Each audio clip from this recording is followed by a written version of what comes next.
ना कभी हारे हैं और ना कभी हारेंगे। अजी ना कभी हारे हैं और ना कभी हारेंगे। अभी बाकी है आपका 28 जून और 5 जुलाई, उसे जीतकर ही मानेंगे। तो स्वागत है हमारा यूट्यूब चैनल में। आज के इस वीडियो में देखेंगे क्लास 9 का 28 जून को होने वाला सामाजिक विज्ञान का मोस्ट वीवीआई सब्जेक्टिव प्रश्न को, जो आपका डायरेक्ट एग्जाम में पूछा जाएगा। और आज की इस वीडियो जो आपका महा एपिसोड होने वाला है, तो वीडियो पर अंत तक जरूर बने रहिएगा। दोस्तों के साथ इस वीडियो को जरूर शेयर कीजिएगा। और अगर चैनल पर पहले बार आए तो चैनल को सब्सक्राइब करके साथ ही बेल आइकन को प्रेस कर नोटिफिकेशन को ऑन कर लीजिएगा। तो चलिए वीडियो को स्टार्ट करते हैं। वीडियो पर अंत तक बने रहिएगा। और आपका जो सामाजिक विज्ञान का जो क्वेश्चन आएगा, सबसे शुरू में आपका जो है ऐसा ही रहेगा, ठीक है, जिसमें आपको पंजीयन संख्या, पंजीयन वर्ष और ये सब जो आपको तो पता होगा, क्योंकि आप जो है 3 परीक्षा दे चुके हैं। 3 परीक्षा में भी आपका जो शुरू का पेज जो है ऐसा ही रहता है। तो आपका सोशल साइंस का भी जो आपका शुरू का पेज जो है ऐसा ही रहेगा। तो चलिए वीडियो को स्टार्ट करते हैं आज के इस महा एपिसोड वीडियो को। तो वीडियो पर अंत तक बने रहिएगा। तो देखिए दोस्त, जितना भी प्रश्न बता रहे सभी को अच्छी तरह से देखिएगा, क्योंकि आपका हर एक प्रश्न आपका एग्जाम के लिए बहुत ही इंपॉर्टेंट होने वाला है आज के इस महा एपिसोड वीडियो में। तो शुरू से लेकर अंत तक बने रहेगा। और आपका जो एग्जाम का पैटर्न रहेगा सेम ऐसा ही आज की इस वीडियो की तरह रहेगा, ठीक है। तो दोस्तों के साथ अधिक से अधिक इस वीडियो को शेयर कीजिएगा। जहां भी दिक्कत आता है कमेंट में जरूर बताइएगा, ठीक है। तो हम लोग वीडियो का स्टार्ट करते हैं। और सभी प्रश्नों को अच्छी तरह से देखिए, कॉपी पर नोट करिएगा, एग्जाम में गर्दा मचाकर आइएगा। तो देखिए आपका जो एग्जाम में सबसे पहले खंड आ रहेगा, जिसमें अति लघु उत्तरीय प्रश्न रहेगा, ठीक है। और इसमें आपको जो 7 प्रश्न पूछेगा, 5 प्रश्न का उत्तर देना है और एक प्रश्न पर 2 नंबर दिया जाएगा। कुल आपका जो 10 नंबर यहाँ से रहेगा, ठीक है। तो आपका पहला प्रश्न पूछता है कि धुरी शक्तियां में मुख्यतः कौन कौन से देश शामिल थे, ठीक है। तो देखिए इसका उत्तर हो जाएगा जर्मनी, इटली और जापान मुख्यतः धुरी शक्तियों में जो है शामिल देश है। तो कौन हो जाएगा? जर्मनी हो जाएगा, इटली हो जाएगा, जापान हो जाएगा। मुख्यतः किस में शामिल था? धुरी शक्ति में। जब आपका जो है वर्ल्ड वार हुआ था, ठीक है, विश्व युद्ध हुआ था, जिसमें धुरी शक्तियों में जापान, इटली, जापान और जर्मनी जो है शामिल था। आगे बढ़िए, आपका नेक्स्ट प्रश्न पूछता है स्लीपर से आप क्या समझते हैं, ठीक है। स्लीपर से आप क्या समझते हैं? इसका उत्तर हो जाएगा रेल की पटरी के आर पर लगे लकड़ी के तख्ते जो पटरी को उनकी जगह पर रोके रखते हैं, उन्हें स्लीपर कहते हैं। मतलब कि देखिए आपका जो रेल का जो पटरी रहता है, आप ट्रेन पर चढ़े होंगे तो आपको पता होगा, जो रेल का पटरी रहता है वो समांतर रहता है और उसके बीच में एक जो पाई दिया रहता है, वही इसका जो तख्ता कहलाता है, ठीक है, जो कि रेल के पटरियों को जो रोके रखता है और इससे सटने नहीं देता है। तो यही को स्लीपर कहेंगे, समझ लीजिए। जितना भी प्रश्न है आपको जो है सबसे पहले समझना है, उसके बाद तो आप खुद से लिख देंगे, ठीक है। आगे बढ़िए, 3 नंबर का प्रश्न है कि निर्धनता रेखा से आप क्या समझते हैं, ठीक है। उत्तर हो जाएगा निर्धनता रेखा गरीबी मापने की एक रेखा है। एक ऊंची आमदनी से कम आमदनी होने पर उसे निर्धनता रेखा कहते हैं, ठीक है। तो निर्धनता रेखा किसको कहेंगे? गरीब मापने का एक रेखा है, जिसमें मान चलिए किसी व्यक्ति को आय, उसका जो आमदनी बहुत ज़्यादा है, किसी व्यक्ति का उसका आमदनी जो है कम है।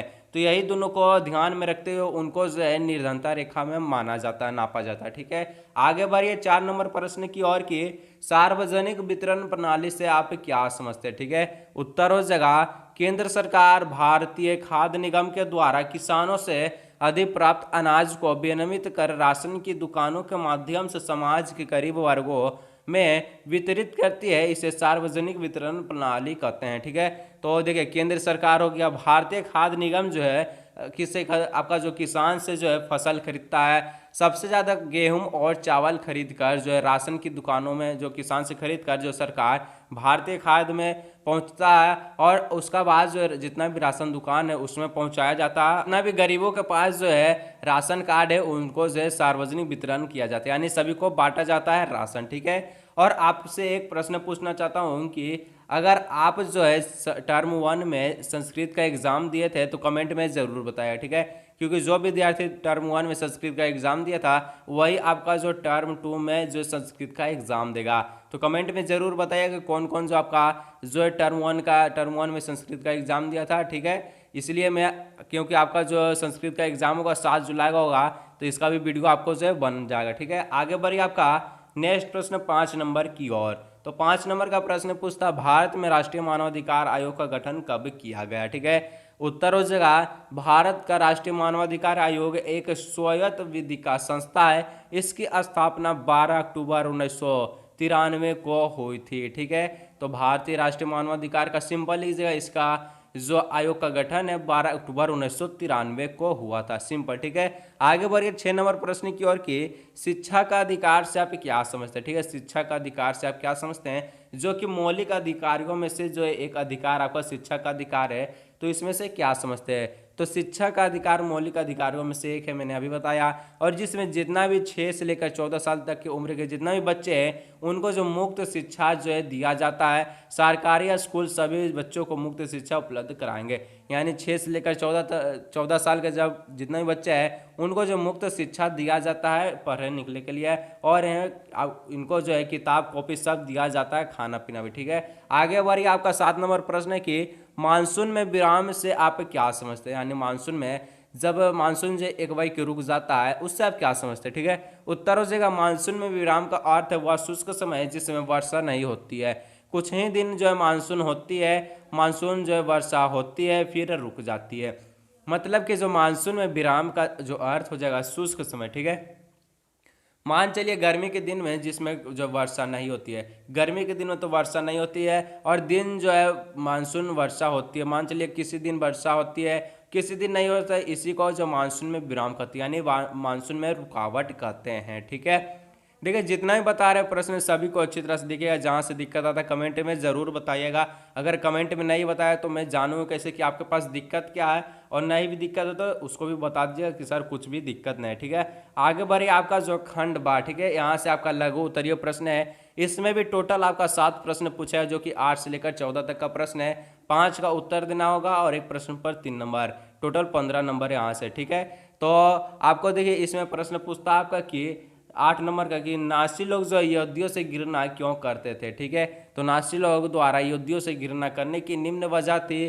पहला हो जाएगा नासी विचारधारा के अनुसार नस्ली शिष्टा के आधार पर जो है यहूदियों विश्व की सबसे निम्न स्तरीय नस्ल है तथा जर्मनी की सभी समस्याओं का मूल कारण क्या यहूदी है। तो नासिर जो लोग हैं यहूदियों से इसलिए घृणा करते थे क्योंकि जो नासी विचारधारा जो नस्ली शिष्टा था, ठीक है, और इस पे जो यहूदी जो विश्व के सबसे निम्न स्तर था यानी नीचे वाला, इसलिए जो उनसे घृणा किया जाता था।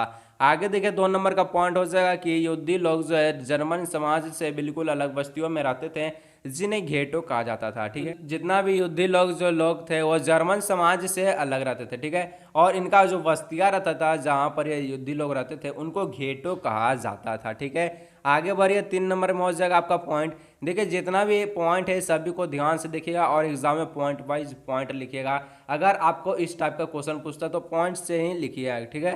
तो 3 नंबर का पॉइंट हो जाएगा जर्मन के अनुसार यहूदी आदतर हथियारों और सूदखोर थे। 5 में हो जाएगा, देखिए यहाँ पर 4 पॉइंट लिखे, ठीक है। 4 पॉइंट में हो जाएगा यहूदी लोग मुख्य रूप से व्यापार और धन उधार देने का जो धंधा करते थे, ठीक है।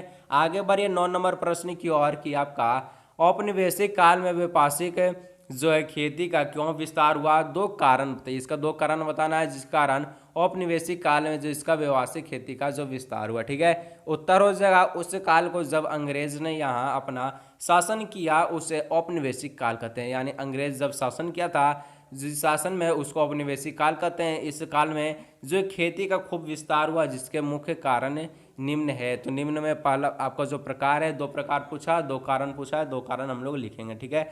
तो पहला कारण आपका हो जाएगा कि अंग्रेज ने व्यापारिक जो आपका व्यवसायिक फसलों जैसे पटसन गन्ना गेहूं और कपास का खूब विस्तार किया क्योंकि इनकी खेती से अधिक आय प्राप्त होने की संभावना रहती थी। यानी जो आपका जो अंग्रेज जो लोग है सबसे ज़्यादा खेती किसमें किया, तो पटसन है, गेहूं हो गया, गन्ना हो गया और कपास की सबसे ज़्यादा खेती की, जिसके कारण यहाँ से इनका आमदनी ज़्यादा हुआ, यानी इनका जो कमाई मंथली बहुत बढ़ गया। इसी कारण जो यही खेती किए थे। और दूसरा कारण उस जगह इंग्लैंड के कारखानों को कच्चा माल चाहिए था, इसलिए भी इस व्यावसायिक फसलों की पैदावार को बढ़ावा दिया गया। मतलब कि इंग्लैंड में जो है इन्हीं सब फसलों का जो मांग अधिक था कच्चा माल का, ठीक है, तो इसका जो खेती का बढ़ावा अधिक से अधिक दिया गया।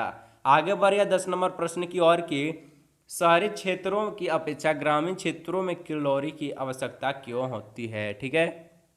तो शहरी क्षेत्रों की अपेक्षा जो ग्रामीण क्षेत्रों में कैलोरी की आवश्यकता इसलिए होती है, देखिए अगर देखिए ग्रामीण लोगों की तुलना में शहरी लोगों की तुलना में करेंगे तो ग्रामीण जितना भी लोग किसान लोग जो है बहुत ज़्यादा मेहनत करता है, ठीक है, बहुत ज़्यादा और शहर में उतना जो मेहनत नहीं करता जितना ग्रामीण में करता है, इसलिए ग्रामीण लोगों को कैलोरी जो है ज़्यादा देना चाहिए। तो देखिए आंसर में क्या लिखा है कि चूंकि ग्रामीण क्षेत्रों में रहने वाले लोग जो शहरी लोगों की अपेक्षा जो है अधिक शारीरिक कार्य करते हैं, इसलिए ग्रामीण क्षेत्रों में कैलोरी आवश्यकता शहरी क्षेत्रों की तुलना में अधिक है।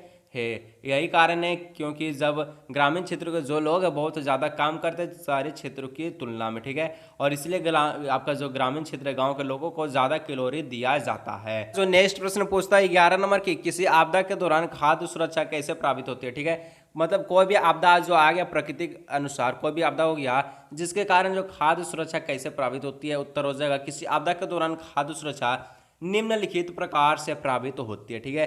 पहला पॉइंट हो जाएगा प्राकृतिक आपदा जैसे सूखा और बाढ़ के कारण खाद्यान्न के कुल जो उत्पादन में गिरावट। मैंने जो देखिए आपका जब प्राकृतिक जब आपदा आती है, जब सूखा कभी सूखा आ जाता है कभी बाढ़, मतलब जो कभी इतना वर्षा होती है जब जिसमें बाढ़ आ जाता है और जो वर्षा नहीं होता उसमें सूखा, तो ऐसे में किसान जितना भी किसान का जो फसलें है वो जो नष्ट हो जाता है, बाढ़ में गल जाता है और सूखा में जो जल जाता है, जिसके कारण जो इसका उत्पादन में जो गिरावट आने लगती है, ठीक है। आगे बढ़िए 2 नंबर पॉइंट हो जाएगा कि खाद्य की कमी के कारण जो मूल्य जो बढ़ते हैं और ये जो आपका फसल है इसका जो कम जो मतलब इसका कमी के कारण इसका जो दाम जो बढ़ता है, कुछ लोग ऊंचे मूल्य पर खाद्य पदार्थ नहीं खरीद पाते हैं, कुछ लोग जो है ऊंचे दाम पर खाद्य पदार्थ को नहीं कीन पाते हैं, ठीक है।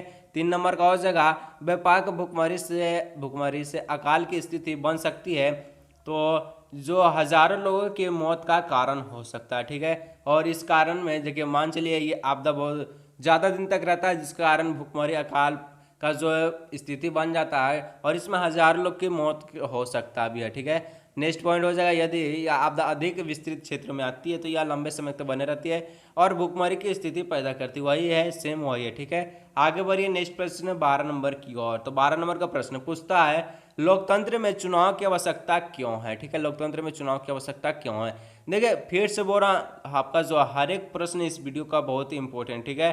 और दोस्तों के साथ इस वीडियो को जरूर शेयर कीजिएगा और अगर आपको जहाँ से भी दिक्कत होता है कमेंट में ज़रूर बताइएगा, ठीक है। तो देखिए चुनाव में जो लोकतंत्र में चुनाव की आवश्यकता क्यों होती है, उत्तर हो जाएगा लोकतंत्र में चुनाव की आवश्यकता निम्न कारणों से है। पहला कारण हो जाएगा अधिकांश जो लोकतांत्रिक शासन व्यवस्था में लोग जो अपने प्रतिनिधियों के माध्यम से शासन करता है। दूसरा हो जाएगा बिना चुनाव के हम किसी भी लोकतंत्र की कल्पना नहीं कर सकते हैं। तीसरा हो जाएगा लोकतंत्र की बहाली के लिए चुनाव की आवश्यकता होती है। चौथा हो जाएगा चुनाव के माध्यम से हम किसी भी सरकार को बदल सकते हैं। पांचवा हो जाएगा चुनाव में हमें सही और मनपसंद प्रतिनिधियों और सरकार चुन सकते हैं। मतलब कि लोकतंत्र में चुनाव की आवश्यकता इसलिए होती है अगर जब आप जो है चुनाव नहीं करेंगे तो वो जो है देश जो लोकतांत्रिक देश नहीं कहलाएगा, ठीक है। वो क्या कहलाया तो राजतांत्रिक देश कहलाया जाएगा, लोकतांत्रिक नहीं कहलाया तानाशाही कहलाएगा, ठीक है। और जब लोकतंत्र में चुनाव होता है तो चुनाव इसलिए होता है क्योंकि हम जो मनपसंद जो चुनाव का मतलब जो प्रतिनिधि को चुन सके, सरकार को चुन सके। और आपको जो है इसमें चुनाव जब 5 साल बाद होता है और अगर आपको जो है सरकार पसंद नहीं है तो उसको जो आप हटाकर दूसरे को वोट दे सकते हैं। तो यही आपका लोकतंत्र में चुनाव की आवश्यकता क्यों है, ठीक है। आगे बढ़िए 13 नंबर प्रश्न क्योंकि मानवाधिकार से आप क्या समझते हैं। मानव अधिकार से आप क्या समझते हैं, उत्तर हो जाएगा मानवाधिकार से तात्पर्य उन सभी अधिकारियों से जो व्यक्ति के जीवन स्वतंत्रता समानता एवं प्रतिष्ठा से जुड़े हैं। यह अधिकार भारतीय संविधान के द्वारा प्रत्येक नागरिक को दी गई है। इन अधिकारों में प्रदूषण मुक्त वातावरण में जीने का अधिकार, अभिरक्षा में यातनापूर्ण और अपमानजनक व्यवहार न होने संबंधित अधिकार और महिलाओं के साथ जो है प्रतिष्ठापूर्ण व्यवहार का अधिकार। मतलब जो मानवाधिकार है इसे क्या तात्पर्य क्या इसे समझते हैं तो इसका यही तात्पर्य निकल कर आता है कि जितना भी जो व्यक्ति है उसका जीवन स्वतंत्रता और समानता जो है प्रतिष्ठा से जुड़े हैं, ठीक है। और इसमें जो भारतीय संविधान में जो इसके द्वारा जितना भी नागरिक है उसको जो मुक्त वातावरण में जीने का अधिकार, यही आपका जो मानवाधिकार का तात्पर्य हो जाएगा, ठीक है। आगे बढ़िए नेक्स्ट प्रश्न आपका 14 नंबर की उष्णकटिबंधीय पर्णपाती वनों का जो वर्णन करे और उनके मुख्य वृक्षों के नाम लिखना, ठीक है। तो उष्णकटिबंधीय पर्णपाती वन का जो वर्णन करना है और उसका जो मुख्य वृक्ष कौन कौन सा है उसको जो हम लोग को वर्णन करना है। उत्तर हो जाएगा ये वन जो है प्रायद्वीपीय में अधिक वर्षा वाले भागों में और जो उत्तर प्रदेश व बिहार के मैदानी भागों में पाए जाते हैं। प्रायद्वीपीय देश अपना जो भारत जो है प्रायद्वीपीय देश है। प्रायद्वीपीय देश के जो राज्य हो गया मतलब भारत का राज्य उत्तर प्रदेश, बिहार, इस सब मैदानी भागों में जो ये वन पाया जाता है, कौन वन? तो उष्णकटिबंध पर्णपाती वन। ठीक है, आगे देखिए आपका जो भारत में ये वन जो बहुत जो तट में पाया जाता है, इन्हें मानसून भी कहा जाता है। यह वन जो 70 से लेकर 200 सेंटीमीटर वार्षिक वर्षा वाले क्षेत्र में पाए जाते हैं और जल उपलब्धता के आधार पर इन वनों को आर्द्र और शुष्क पर्णपाती वन जो है इन्हें कहते हैं। ठीक है, तो देखिए आपका जो उष्णकटिबंध पर्णपाती वन जो है इसमें आपका जो वर्षा 70 से लेकर 200 सेंटीमीटर तक होता है और इस जो आपका जो राज्य हो गया उत्तर प्रदेश, बिहार, इसमें ये वन जो बहुत अधिक मात्रा में पाए जाते हैं। और कौन कौन सा वृक्ष जो है उष्णकटिबंध में आता है उसका नाम हम लोग देखेंगे। ठीक है, तो देखिए इसका जो सागौन जो है इन वृक्षों, इन वनों की सबसे मुख्य प्रमुख प्रजाति है। ठीक है, तो सागौन इसका जो प्रमुख प्रजाति है जिसमें बांस आता है, साल आता है, शीशम आता है, चंदन आता है, रवेर आता है, कुसुम आता है, अर्जुन तथा शहतूत के वृक्ष जो व्यापारिक महत्व वाले प्रजातियां है। ये सब आपका उष्णकटिबंध पर्णपाती वन का जो है नाम है। ठीक है, वृक्षों का नाम है। और इसका बाद आपका जो खंड सा यहाँ से स्टार्ट होता है। देखिए आपका जो एग्जाम का पैटर्न जो आपका सेम इसी वीडियो की तरह रहेगा। ठीक है, तो घबराना नहीं, सभी प्रश्नों को अच्छी तरह से देखिएगा, दोस्तों के साथ इस वीडियो को जरूर शेयर कीजिएगा। तो 15 नंबर का जो प्रश्न हो जाएगा, वन संरक्षण के उपाय का वर्णन करें। ठीक है, वन संरक्षण के उपाय का वर्णन करें। पहला पॉइंट हो जाएगा वन संरक्षण के लिए सख्त कानून बनाए जा सकते हैं। दूसरा हो जाएगा वृक्षारोपण। तीसरा हो जाएगा पेड़ के काटने पर रोक लगाना। चौथा हो जाएगा वनों को आग से बचाना। पांचवा वनों को अधिक चराई से बचाना है। यानी वन संरक्षण कहें तो कैसे हम लोग जंगल को काटने से बचाएंगे, कैसे उसको जो है किसी भी अधिक चराई या आग लगाने से कैसे बचाएंगे। तो पहला पॉइंट हो जाएगा कि वन संरक्षण के लिए सख्त कानून बनना चाहिए। इसके लिए कानून बनना चाहिए जंगल में जो कानून रहता है उसको।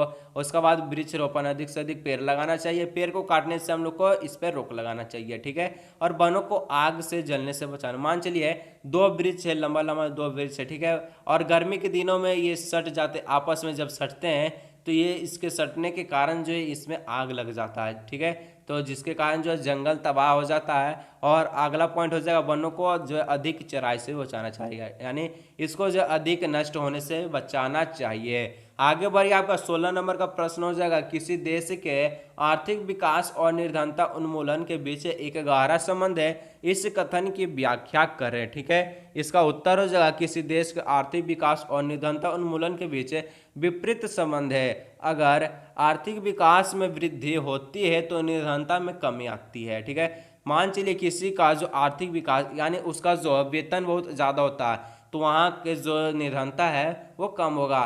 किसी भी जो गांव होगा, किसी भी गांव में मान चलिए वहाँ पर कुछ कारखाने खुल गया तो वहाँ पर लोग काम करने लगे तो वहाँ की निर्धनता क्या है तो कम होने लगता है। विकास की उच्च दर ने निर्धनता को कम करने में एक महत्वपूर्ण भूमिका निभाई है। 1980 के दशक जो भारत की आर्थिक समृद्धि दर विश्व में सबसे जो है अधिक थी। ठीक है, आगे देखिए, यदि आपका जो आर्थिक समृद्धि और निर्धनता उन्मूलन के बीच एक घनिष्ठ संबंध है। आर्थिक समृद्धि अवसरों को व्यापक बना देता है और मानव विकास में निवेश के लिए आवश्यक संसाधन उपलब्ध कराती है। यह शिक्षा में भी निवेश से अधिक आर्थिक प्रतिफल पाने की आशा में लोगों को अपने बच्चों को जो लड़कियां सहित क्या स्कूल करने में भेजती है। जहाँ की आर्थिक व्यवस्था अच्छा होगा तो वो अपने क्या परिवार के जो बच्चे हैं उनको जो स्कूल भेजना चाहेंगे वो भी। ठीक है, आगे देखिए आपका 17 नंबर का प्रश्न हो जाएगा, भारत के चुनाव प्रणाली के विभिन्न घटकों का वर्णन करें। भारत के चुनाव प्रणाली के विभिन्न घटकों का वर्णन करें। इसका उत्तर हो जाएगा भारत के चुनाव प्रणाली के निम्नलिखित घटक है। पहला आपका हो जाएगा पॉइंट है चुनाव की घोषणा सबसे पहले। चुनाव का घोषणा जो सबसे पहले होता है, चुनाव आयोग द्वारा चुनाव का दिशा निर्देश तथा घोषणा किया जाता है। उसके बाद नामांकन पत्र भरा जाता है जिसमें प्रत्येक प्रत्याशी जो आपका द्वारा चुनाव पत्र भरा जा सकता है। ठीक है, आगे देखिए आपका जो नेक्स्ट पॉइंट हो जाएगा चुनाव चिन्हों का आवंटन। ठीक है, तो जिन प्रत्याशियों का जो जांच करने के बाद चयन हो जाता है उन्हें चुनाव चिन्ह जो लड़ने के लिए दिया जाता है। जिसका जो सिलेक्शन हो जाता है चुनाव में उनको जो है चुनाव चिन्ह दिया जाता है। कोई भी जो है ललटेन छाप हो गया, किसी भी जैसे कमल का फूल हो गया, बीजेपी का पंजा हो गया, किसी भी चुनाव चिन्ह को लड़ने किसी भी चुनाव को लड़ने के लिए क्या चुनाव चिन्ह दिया जाता है। आगे बढ़ गया, इसका 4 नंबर जो आपका पॉइंट है कि घोषणा पत्र जारी करना। चुनाव चिन्ह के बाद क्या होता है, घोषणा पत्र जारी होता है। प्रत्येक राजनीतिक चुनाव जीतने पर उनके द्वारा किए जाने वाले कार्य की घोषणा करती है। चुनाव अभियान, इसका बाद चुनाव अभियान, सभी प्रतिनिधि जो चुनाव जीतने के लिए चुनाव प्रचार में लग जाते हैं। जिसका जो आपका चुनाव चिन्ह मिलता है वह चुनाव चिन्ह को दर्शाते हैं और जो गली गली प्रचार करते हैं किसी पर वोट दीजिएगा। ठीक है, आगे देखिए मतदान यानी वोट कैसे। तो देश के ऐसे नागरिक जिसका जो वोटर आईडी कार्ड है, जो कि सबसे पहले 18 साल का उसका वोटर आईडी कार्ड है, वह चुनाव या मतदान केंद्र में जाकर आकर अपना मत दे यानी वोट दे सकता है। ठीक है, आगे देखिए 7 नंबर हो जाएगा पॉइंट के मतों की गणना। वोट हो गया, मतों की गणना कैसे होता, मतदान को जब मतदान हो जाने के बाद प्रत्याशियों को जो मिले मतों की गिनती की जाती है। जितना जिसको वोट मिला है उसको गिनती की जाती है, उसके बाद उसको जो विजय प्राप्त जो है किया जाता है, घोषणा किया जाता है। ठीक है, तो परिणाम की घोषणा, वोट गिनती हो गया, मतदान यानी वोट की गिनती के बाद जो आपका प्राप्त वोट की घोषणा की जाती है, जिससे प्रत्याशियों के सबसे अधिक मत यानी वोट प्राप्त था उसे क्या विषय घोषित करते हैं, यानी विजय उसी को घोषित करते हैं जिसका सबसे ज़्यादा वोट मिला है। आगे देखिए आपका 18 नंबर का हो जाएगा कि प्राकृतिक वनस्पति को प्रभावित करने वाले कारकों की चर्चा कीजिए। किसके कारण जो प्रकृति का जो वनस्पति है अधिक जो प्रभावित हो रहा है। ठीक है, तो सभी को अच्छी तरह से देखना है। तो देखिए आपका जो सबसे इसको पहला पॉइंट से लिखने से पहले क्या लिखना है कि प्राकृतिक वनस्पति को प्रभावित करने वाले कारक जो निम्नलिखित है। पहला हो जाएगा तापमान से। ठीक है, तो तापमान एक पौधे को अपने विकास के लिए कम से कम 6 डिग्री जो है सेल्सियस मासिक औसत तापमान की आवश्यकता होती है। इससे कम तापमान पर पौधे पनप नहीं पाते हैं और इसका उच्च ताप पे जो वो मुरझा भी जाते हैं। तो देखिए अगर आपका जो तापमान से जब 6 डिग्री सेल्सियस है तो सही है। ठीक है, और इससे कम होगा तो जो पौधा जो है पनप यानी जो बड़ा नहीं हो पाएगा, वो छोटा में ही जो है वो क्या हो जाएगा, पनप नहीं पाएगा, जिसके कारण वो जो है खत्म हो जाएगा। और अधिक उच्च यानी तापमान जो उसका जब अधिक होगा तो पौधे जो है मुरझा भी जाता है। ठीक है, आगे देखिए वर्षा से कैसे प्रभावित होगा। तो यह वनस्पति के विकास में एक महत्वपूर्ण कारक है। विभिन्न पौधे हेतु वर्षा की मात्रा की विभिन्न आवश्यकता होती है।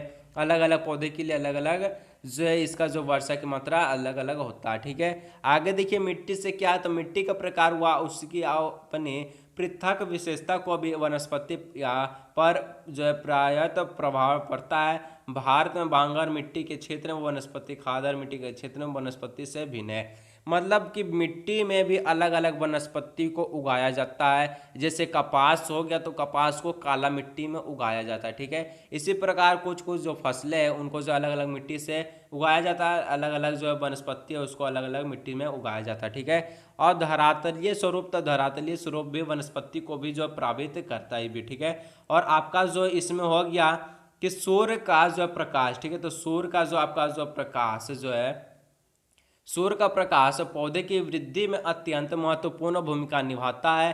प्रकाश संश्लेषण की प्रक्रिया है तो यह आवश्यक है। तो सूर्य का जो प्रकाश है इसमें पौधे जो इसमें प्रकाश संश्लेषण हेतु जो अपना जो वो क्या वृद्धि करती है और इसमें अपना जो खाना बनाती है। ठीक है, इसी के कारण यह जो सूर्य के प्रकाश में प्रकाश संश्लेषण कारण पौधा जो है अपना भोजन बना सकती है और अपने में वृद्धि कर सकती है। तो देखिए आपका जो लास्ट बचेगा 19 नंबर। ठीक है, तो भारत के मानचित्र पर निम्नलिखित नेशनल पार्क को चिन्हित करें। ठीक है, पहला आपका शिमलीपाल, दूसरा मानस और तीसरा काजीरंगा। आपको वीडियो के स्क्रीन पर जो है जो मैप का एक वीडियो दिख रहा होगा। ठीक है, उस पर आप क्लिक करिए, ये वीडियो या वाला प्रश्न जो आपको उसी वीडियो में मिल जाएगा। और इसी तरह आपका जो ये एपिसोड वाला जो वीडियो है समाप्त हुआ। और नेक्स्ट एपिसोड के लिए चैनल को जरूर सब्सक्राइब करके रखें और दोस्तों के साथ इस वीडियो को जरूर शेयर कीजिएगा। तो चलिए मिलते हैं अगले नेक्स्ट वीडियो में।